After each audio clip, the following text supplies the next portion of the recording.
ሰላም ጤና ይስጥልኝ ተከበራችሁ ተመልካችና አድማጮች የቻናሌ ቤተሰብ ተከታታዮች በዛሬው ዕለት በርካታ ታጣቂዎች ከ265 በላይ እየገቡ ይገኛሉ።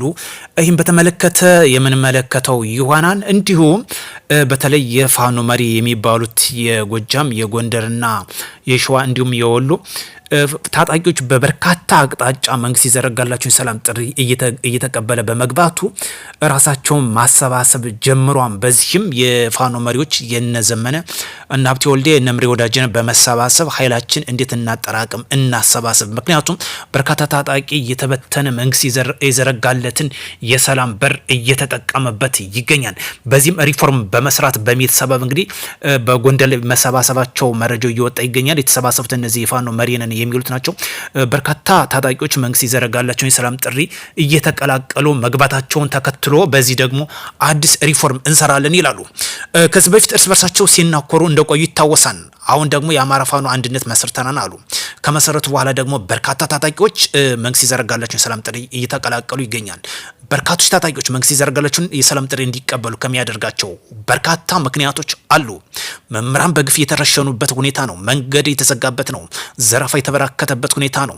ለዚህ ትግል ረበቢስ በመሆኑ መንግስት ይዘረጋላቸውን የሰላም ጥሪ ተቀብለናል እያሉ ገለጻ ይሰጣሉ። መንግስት የሰላም ጥሪ ተቀብለው የገቡት ማለት ነው።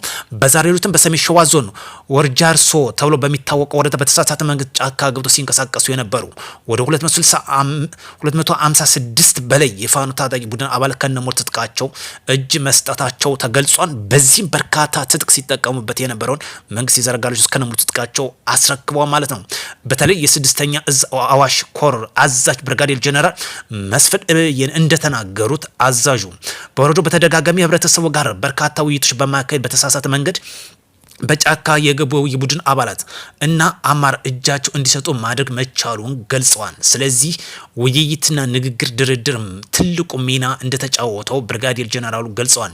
ኮሩ በተሰማራበት የግዳጅ ቀጠና በተሰጠው ተልዕኮ በእጅግንነት እየፈጸመ እንደሚገኝም የገለጹት ጀነራል መኮንን የሰላምና አማች ተጠቅመው ወደ ሰላም ለመምጣት የሚፈልጉት ሁሉ አሁን በሩ ክፍት መሆኑን ገልጿል።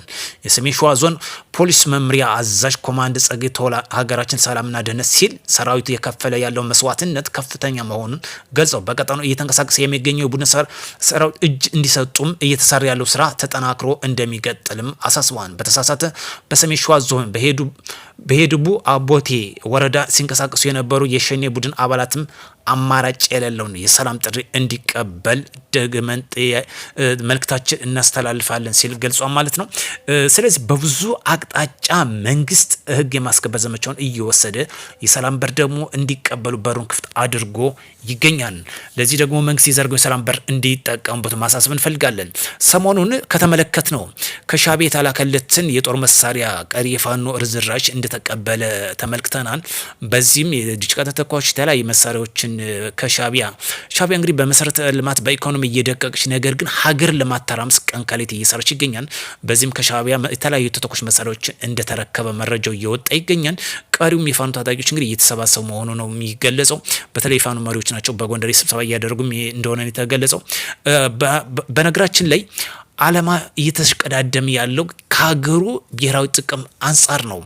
አሜሪካ ለምሳሌ የቬኔዙዌላ ነው ዋና መሪ ያዘችው ከፍተኛ በቢሊዮን ዶላር የሚቆጠር የነዳጅ ክምችት ያላትን ሀገር ለመጠቀም ስለፈለገች ነው። ሌላ ምክንያት የለውም።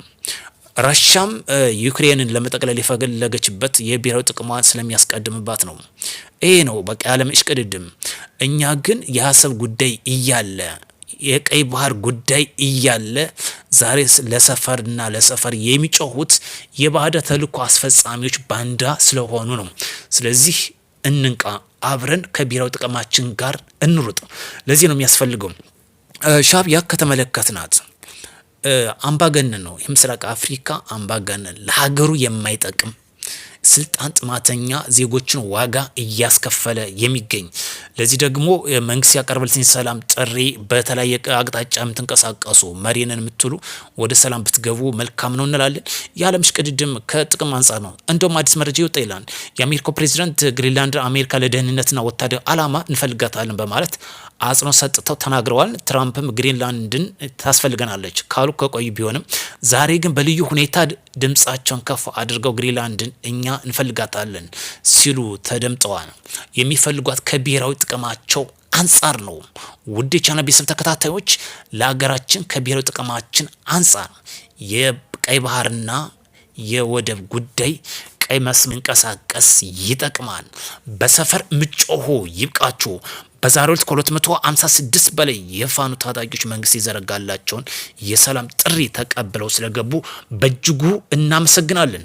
ሰላም ለሀገራችን ያድርግ። ጽንፍና ጽንፈኝነት ይውደም። ሌላኛው ጉዳይ እዚህ ጋር አያይዘን ከምንመለከትበት የኢትዮጵያ አየር ኃይል ዘጠናኛ ዓመት ክብረ በዓልን አስመልክቶ ጥር 15ና 19 በደማቅ ሁኔታ ስለሚካሄድ በዚህ ለመሳተፍ የምትፈልጉ በኢትዮጵያ አየር ኃይል ወይም ደግሞ የኢትዮጵያ መከላከያ ሊንክ ላይ አስቀምጦላችሁ እየተመዘገባችሁ መሳተፍ እንደምችሉ ወይም ትርኢት ላይ ተገኝታችሁ መታደም እንደምችሉ እየገለጸ ይገኛል። በዚህም ከፍተኛ እንግዲህ አጋር ሀገሮችም በደማቅ ሁኔታ እንደሚሳተፉ እየተገለጸ ይገኛል። እጅግ አስደማሚ እንደሚሆን ከወዲሁ እየተገለጸ የሚገኘው ለዚህ ደግሞ በርካታ እንግዶች እንዲሳተፉ ሊንክ እና በተለይ መመዝገብ ለሚፈልጉት አስቀምጧል። ይህን አጋጣሚ የምችሉ ብትጠቀምበት መልካም ነው። ሀገራችን ከፍታዋን እያሳየች ነው። አሁን ይህ የሚጠበቀው የአየር ትርኢት በጣም ከፍተኛ የሆነ አስደማሚ እንደሚሆን ይጠበቃል። ሁላችንም የምንመለከተው ጉዳይ ይሆናል።